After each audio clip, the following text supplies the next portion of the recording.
Bonjour à tous et bienvenue sur Afrique Sport pour la matinale du mercredi 28 juillet 2021 que nous débutons à l'AS Vita Club.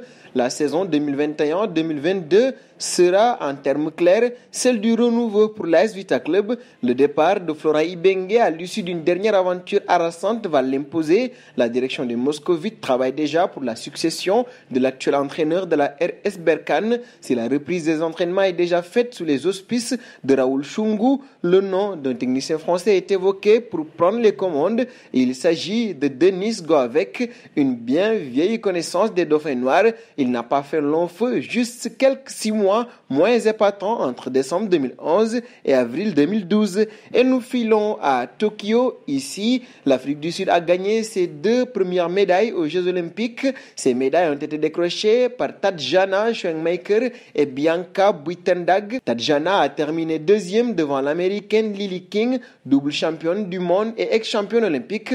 De son côté, Bianca bute en finale sur la favorite Kaitha Moore. La Sud-Africaine a remporté tout de même la 2e médaille d'argent pour l'Afrique du Sud dans ces Jeux Olympiques de Tokyo. Et nous passons au Sénégal. Le président sortant de la Fédération sénégalaise de football, Augustin Senghor, a de nouveau assuré que le consensus portant sur le prochain mandat fédéral visait à réunir les forces vives et les compétences pour une meilleure organisation des compétitions. Le consensus a été mis en œuvre par certaines bonnes volontés. Ce ne sont pas les candidats qui sont à l'initiative, mais de bonnes volontés du football, du monde du sport et des autorités de l'État, a-t-il dit lors d'une rencontre avec les sportifs lougatois. Il compte bien rediriger le football sénégalais pour la 4e fois. Et nous passons aux Jeux Olympiques encore.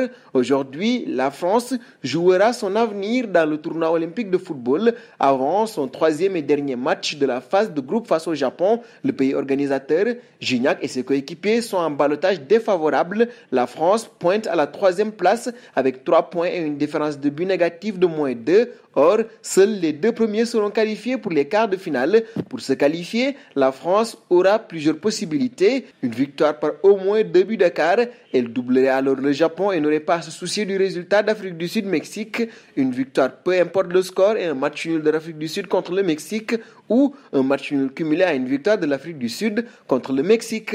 Faisons un saut en Angleterre. Ici, Wayne Rooney collectionne les mauvaises nouvelles ces derniers jours, victime de chantage suite à la publication sur les réseaux sociaux de photos sur lesquelles il est apparu alcoolisé et endormi en bonne compagnie. L'actuel coach de Derby s'est laissé emporter à l'entraînement. En effet, Sky Sport révèle que l'ex-buteur anglais a réalisé un tacle un peu trop appuyé sur la cheville de son milieu de terrain, Jason Knight. Résultat, l'Irlandais, cadre de la formation de Championship, va manquer 3 mois de compétition pour cette grave entorse. Une preuve de plus que lorsque Rooney s'y met, ce n'est jamais pour faire semblant. Et nous terminerons avec la question du jour. Pensez-vous que Sergio Ramos réussira au PSG avec son état physique instable? Vos réponses seront attendues en commentaire. En attendant, n'hésitez pas à vous abonner sur Afrique Sport pour ne rien manquer du football continental et international.